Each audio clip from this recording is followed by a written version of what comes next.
नमस्कार दोस्तों, स्वागत है आपका SSC learning point by Singh sir. आज हम करेंगे 3 दिसंबर की शिफ्ट 3। ठीक है। इस सीरीज का ये लास्ट वीडियो है, यानी कि 45 के 45 हम लोगों ने शिफ्ट कर ली हैं। इसका मतलब बनता क्या है? 45 गुणे में 15, 15 पना 75, यानी कि 675 इतने क्वेश्चन हम लोगों ने किए हैं। ठीक है। अगर आप कायदे से बेसिक करने जाओगे ना कंप्लीट, इतने तो कॉन्सेप्ट नहीं होते हैं। ठीक है। तो आप लोगों ने बहुत मेहनत की है, तो आप लोगों के सहयोग से ये पूरे हम लोगों ने कंप्लीट कर लिए हैं। बाकी अब आप लोगों का फर्ज बनता है कि कमेंट करके बताएं कि आपने इस सीरीज से कुछ सीखने को मिला कि नहीं मिला। ठीक है। और मॉक टेस्ट अगर आप देते होंगे इस सीरीज को देखने के बाद, तो जरूर डेफिनेटली कोई ना कोई फायदा होगा आपको। आपको लगेगा हाँ, हमारे टाइम थोड़ा सेव होने लगा है। तो आप बार बार प्रैक्टिस करेंगे ना चीज़ों को, तो अपने आप से टाइम कम होता जाएगा। स्टेप्स कटिंग तभी होती है जब आप ज़्यादा से ज़्यादा प्रैक्टिस करेंगे, नहीं तो आप उतना सोच नहीं पाएंगे। ठीक है। और यहाँ पर एक चीज़ सिंपल सी बता दें हम आपको, इसके बाद एक बेस्ट क्वेश्चन का वीडियो आएगा। ठीक है। अब जितने भी ऑलमोस्ट उसमें बने होंगे क्वेश्चन, वो सारे वीडियो आप ये पहले पूरे वीडियो देखेंगे। सबसे पहले 45 के 45 वीडियो आपको देखने हैं, उसके बाद एक बेस्ट क्वेश्चन का वीडियो आएगा, उसको भी देखना है, क्योंकि उसमें सभी इसके छटे हुए सवाल होंगे। तो इससे आपका कॉन्फिडेंस बूस्ट होगा। ये बेस्ट क्वेश्चन देखने का तरीका क्या होना चाहिए? आप देखेंगे तो जो भी क्वेश्चन पहले स्क्रीन पे आएगा, पॉज करेंगे, खुद से कोशिश करना लगाने के लिए। ठीक है। तो वहां से आप देख सकते हैं। और जो अगर मान लो बाद में वीडियो देख रहे हैं, वो यहाँ से जब एक आप प्ले लिस्ट में देखेंगे एसएससी बेस्ट क्वेश्चन करके, उसमें इसका वीडियो का लिंक आपको मिल जाएगा, यानी कि उसी प्ले लिस्ट में इसको ऐड कर दिया जाएगा। ठीक है। चलिए फिर स्टार्ट करते हैं इसको बिना देरी किए हुए। पहला सवाल कह रहा है, आधार का व्यास 21 सेंटीमीटर, ऊंचाई इतनी वाले एक बेलन का संपूर्ण पृष्ठीय क्षेत्रफल ज्ञात कीजिए। सबसे पहले 11 की डिविजिबिलिटी, 5 3 8 हटा दो, 5 3 8 6 4 10 हटा दो, 6 3 9 5 4 9 हो जाएगा, 8 3 11 हटा दो। आंसर तो ऐसे ही आ गया। इसके अलावा सिंपल आर बराबर 21 बटे में 2 हो गया, और हाइट हमारी हो जाएगी 42। अब संपूर्ण पृष्ठीय क्षेत्रफल होता है 2 पाई आर, एच प्लस का आर होता है। ठीक है। तो ये 2 हो गया, ये हो गया 22 बटे में 7, ये हो गया 21 बटे में 2, और इधर हो जाएगा 21 बटे में 2 प्लस का 42 हो गया। 42 दूनी 84, एक 85 में 20 जोड़ा 105 बटे में ये 2 आ जाएगा। यहाँ से करेंगे तो 7 तियाँ 21 हो गया, 2 से 2 कैंसिल आउट हो गया। इधर करेंगे तो 22 गुणे में 3 आ गया, यानी कि इधर करेंगे तो 11। अब यहाँ पर 11 पन्ना 55 और 5 तियाँ 15, यूनिट डिजिट 5 आ गया, आंसर आ गया, क्योंकि जीरो तो आ नहीं सकता कहीं से। सिंपल सी बात थी। अगला सवाल, एक लंबवृत्तीय शंकु का व्यास इतना है जबकि इसकी तिर्यक ऊंचाई इतनी है। शंकु का आयतन हमें बताना है। 11 तो आना ही आना है, तो 8 3 11, 7 4 11, 8 2 10 हटा दो, 8 1 9 हटा दो। अब इससे क्या हुआ, आपने ऑप्शन हटा लिए ना, तो यूनिट डिजिट का भी एक ऑप्शन खुल जाता है हमारे लिए। ठीक है। तो सबसे पहले रेडियस हम लिखेंगे, तो 14 बटे में 2 यानी कि 7 हो गई, और तिर्यक ऊंचाई 11 हो गई। शंकु का आयतन यानी कि वॉल्यूम होता है 1 बटे में 3 पाई आर स्क्वायर एच, यानी कि एच निकालना पड़ेगा, तो आधा शंकु हम बनाते हैं। रेडियस हमको 7 पता है, स्लाइंट हाइट 11, यानी कि ये कितना हो जाएगा, 11 का स्क्वायर माइनस 7 का स्क्वायर। ए स्क्वायर माइनस बी स्क्वायर का फार्मूला 11 और 7 18, 11 से 7 चला गया तो 4 बच गया। इसको लिख क्या सकते थे, 2 ने में 18, यानी कि 2 गुणे में 9, इसको 2 गुणे में 2 लिख सकते थे, यानी कि यहाँ से हम लिखते तो 9 का 3 बाहर आ जाता, 9 का 3 बाहर आ जाएगा, 4 का 2 बाहर आ गया, और बचा क्या, √2 बचा। यानी कि ये भी नहीं हो सकता, क्योंकि हमारे पास जब √2 आया ना, तो मल्टीपल में √2 ही आएगा, यानी कि 1 बटे में 3, 22 बटे में 7, आर स्क्वायर का मतलब 49 हो गया, इंटू में हाइट, हाइट कितनी आ गई, 3 दूनी 6 √2, तो ये भी कैंसिल आउट हो गया आंसर। ठीक है। तो कितना फायदा हुआ हमें, एक ऑप्शन हमने जब को 2 कैंसिल आउट कर दिए, तो देखो कितनी चीजें हमारे सामने आ गई, कितने ऑप्शन ओपन हो गए। तो इस तरीके से आप कर सकते थे। बाकी भी सिंपल, 49 हो गया, 3 दूनी 6 हो गया, 7 दूनी 14 दूनी 28, 14 दूनी 28, और 2 30 हो गया, यानी कि 308 √3 आंसर, सॉरी 2। अगला सवाल, एक घनाभ के आयतन में कुल प्रतिशत परिवर्तन कितना होना चाहिए यदि इसकी लंबाई और चौड़ाई में इतनी की वृद्धि की जाती है जबकि इसकी ऊंचाई में 55% की कमी की जाती है। सक्सेसिव मेथड लगा दो सीधा, 24%, यानी कि 4 छंग 24, 4 दूनी 8, 4 पंजे 20, यानी कि 25 से 31 हो गया। 45%, 5 ने 45, 5 दूनी 10, यानी कि 20 से 29 हो गया। 55% का मतलब हो गया 11 बटे में 5 दूनी 10, यानी कि 20 से अगर हम 11 की कमी कर दें तो 9 बच जाएगा। यानी कि अब यहाँ से कुछ कट रहा है, कुछ भी नहीं कटा, तो गुणाई करना पड़ेगा, सीधा सीधा गुणा कर लेते हैं।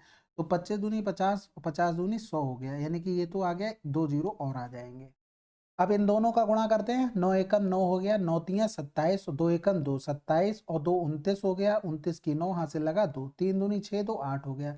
अब इसमें 9 का गुणा कर लेते, 9 ने 81 हासिल लगा 9 हो गया, सॉरी 8, 9 ने 81 और 8 89, यानी कि फिर से 8 9 8 72 में 8 जोड़ देंगे तो 80 हो गया। कितने की कमी हुई भाई, 10 से 1 गया तो 9 बचा, 9 से 9 गया तो 0, फिर 9 आ गया, 9 से 8 गया तो 1, इतने की कमी हुई किस पर, 10,000 पर। गुणे में कर देंगे 100, ठीक है, ये कैंसिल आउट, यानी कि 19.09% आंसर आ जाएगा।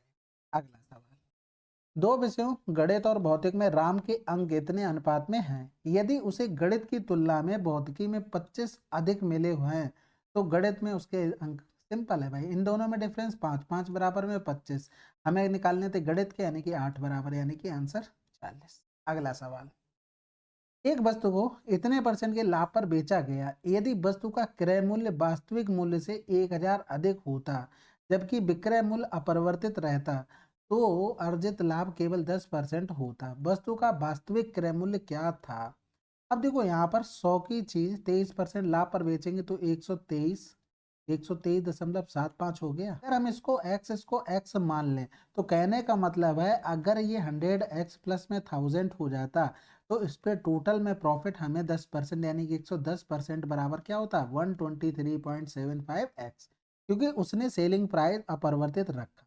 ठीक है, थोड़ा सा कैलकुलेटिव था, बाकी तो कुछ नहीं था। यहाँ से ये हटाएंगे 2 पॉइंट, इससे हट गया। ठीक है, 11 एकम 11 हो गया, इधर करेंगे 11 एकम 11, 1 बच गया, फिर 2 बचा, 11 दूनी 22, 5 बचा, 11 15 55। ठीक है, अब तो चाहे गुणा कर लो इधर उधर, चाहे सीधा भाग कर लो, या तो गुणा ही कर लो, ज़्यादा आसान रहेगा। ये हो गया प्लस में 1 2 3 4 हो गया, 11 25 एक्स हो, ठीक है, 1 2 3 4, इधर आ जाएगा तो 125 एक्स हो गया, यानी कि एक्स बराबर में 25 चौकू 100 डबल 0, 25 पंजे 125, 5 अट्ठे 40, यानी कि 0। हमें क्या निकालना था, वास्तविक क्रय मूल्य, यानी कि 100 इंटू में एक्स, यानी कि 80, आंसर क्या आ गया, 8000। ठीक है, अगला सवाल करें। अब यहाँ पर देखो, अगर एक्स नहीं लिखना होता ना तो हम यही कर सकते थे, 110 बराबर डायरेक्ट लिख लेते जितना आ रहा है, फिर हम 100 बराबर निकालते, फिर उसमें 1000 जोड़ते, बात वही बनती जाके, और एक्स लिख लिया तो थोड़ा हमारे दिमाग पे प्रेशर कम रहता है। ज़्यादा इधर उधर भागोगे तो प्रेशर भी तो बढ़ता है एग्जाम हॉल में, वो चीज़ बचने के लिए होता है। अगला सवाल कह रहा था, 3660 पर 1.5 वर्ष के लिए 10% प्रति वर्ष की दर से साधारण ब्याज के अर्धवार्षिक आधार पर चक्रवृद्धि किए जाने पर चक्रवृद्धि ब्याज के बीच अंतर क्या होगा? कुल मिलाकर साधारण ब्याज और अर्धवार्षिक चक्रवृद्धि ब्याज दोनों का अंतर चाहिए। अब एक चीज देखो, हम अगर साधारण ब्याज के लिए देखें, चाहे हम 6-6 वर्ष की 3 स्लैब ले लें, चाहे हम 1.5 वर्ष का ब्याज निकाल लें, बात एक ही पड़नी है, बस रेट यहाँ पर क्या हो जाएगी, 5%, क्योंकि अर्धवार्षिक कर रहे हैं। साधारण ब्याज में कोई फर्क नहीं पड़ता। इसी तरीके से अब यहाँ पर अल्टीमेट अर्धवार्षिक के हिसाब से टाइम 3 वर्ष हो गया, रेट हमने आधी कर ली, साधारण ब्याज हो या फिर कंपाउंड इंटरेस्ट हो, कोई दिक्कत नहीं। कंपाउंड इंटरेस्ट के लिए भी तो टाइम सेम हो गया, क्योंकि अर्धवार्षिक की बात कर रहा था, 6-6 महीने की रेट यही रही। तो हमें कुल मिलाकर 3 साल का डिफरेंस दिया निकालना था चक्रवृद्धि ब्याज और साधारण ब्याज का। फार्मूला हमें पता होना चाहिए था, पी आर अपॉन में 100 की पावर में 2, ये 2 साल का भी होता है, केवल हमें याद कितना करना है, 300 प्लस का आर बटे में 100, ये बराबर में डिफरेंस हो गया। तो यहाँ पर मान रखेंगे 3660 और इधर हो जाएगा 5 बटे में 100 का होल स्क्वायर, 305 बटे में 100 हो गया, यानी कि 36 60 गुणे में 5 दूनी 10 हो जाएगा, नीचे करेंगे तो 20 गुणे में 20 हो गया, इंटू में 305 बटे में 100 हो गया।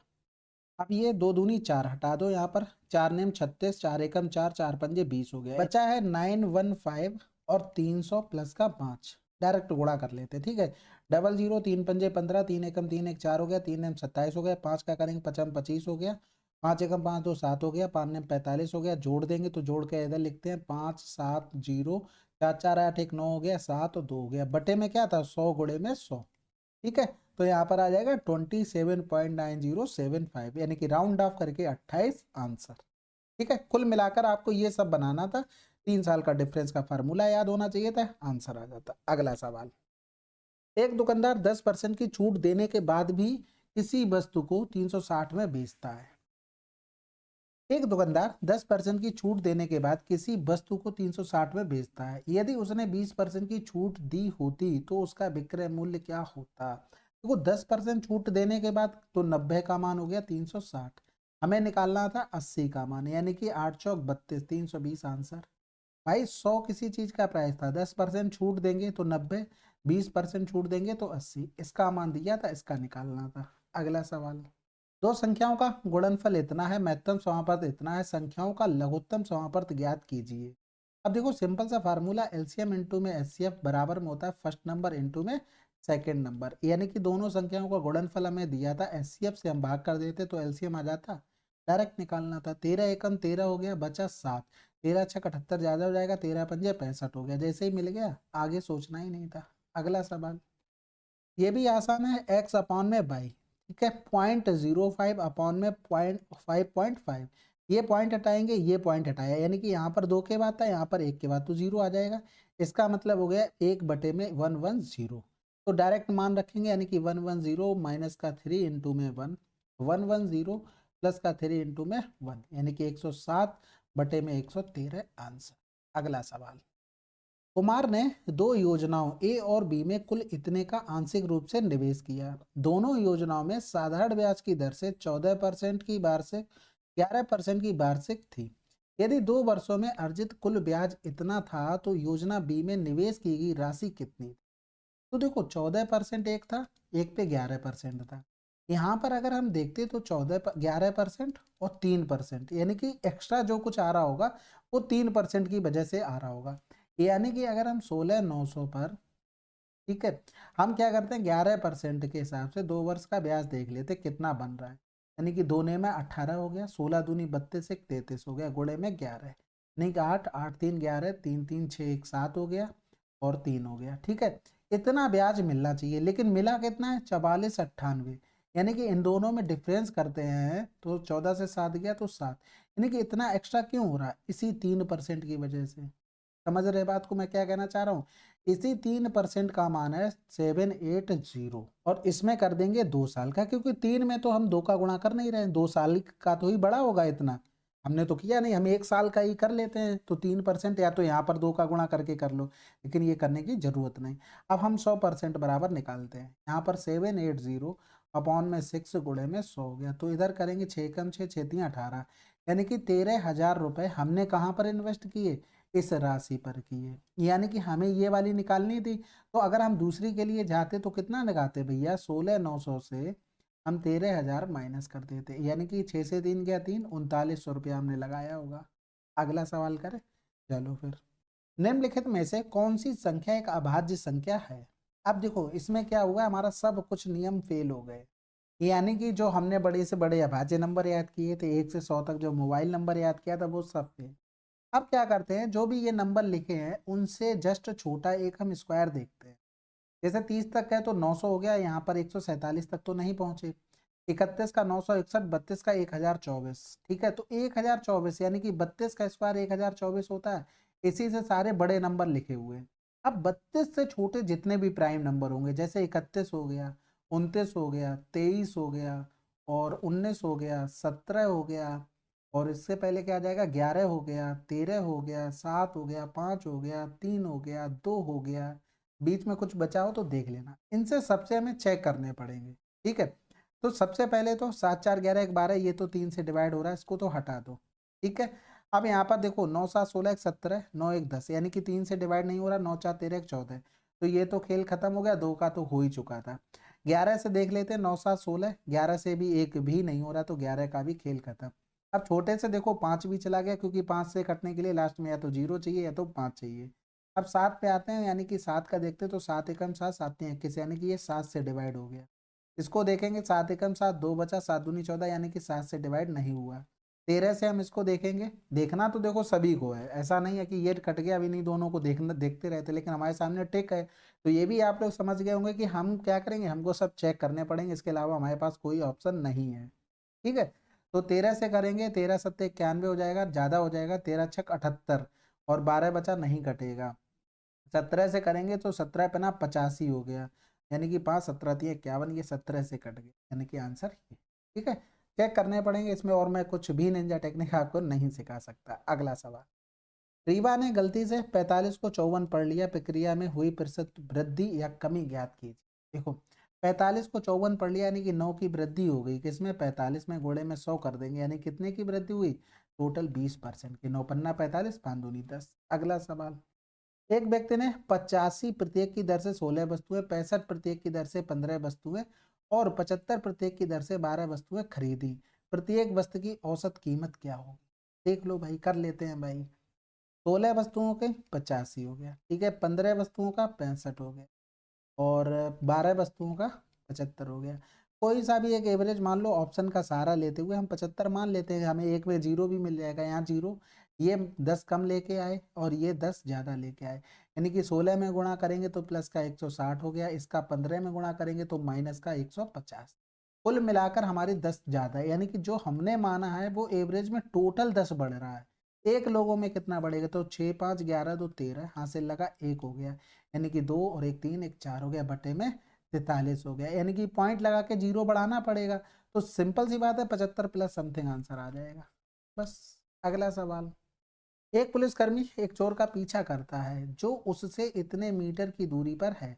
पुलिसकर्मी को देखते ही चोर 9 किलोमीटर प्रति घंटा की चाल से दौड़ने लगता है। पुलिसकर्मी तुरंत इतने की चाल से पीछे करता है, आखिर चोर पकड़ा जाता है। चोर द्वारा भागने में तय की गई दूरी, देखो अगर इसका पीछे का कॉन्सेप्ट क्लियर है तो सिंपल, 12 से 9 3 हो गया डिफरेंस 450, गुणे में 9 कर देंगे, 3 का 9 हो गया, यानी कि 0 3 पंजे 15 3 चौको 12 1 13, यानी कि 1000 से डिवाइड करेंगे तो 1.35 किलोमीटर आंसर।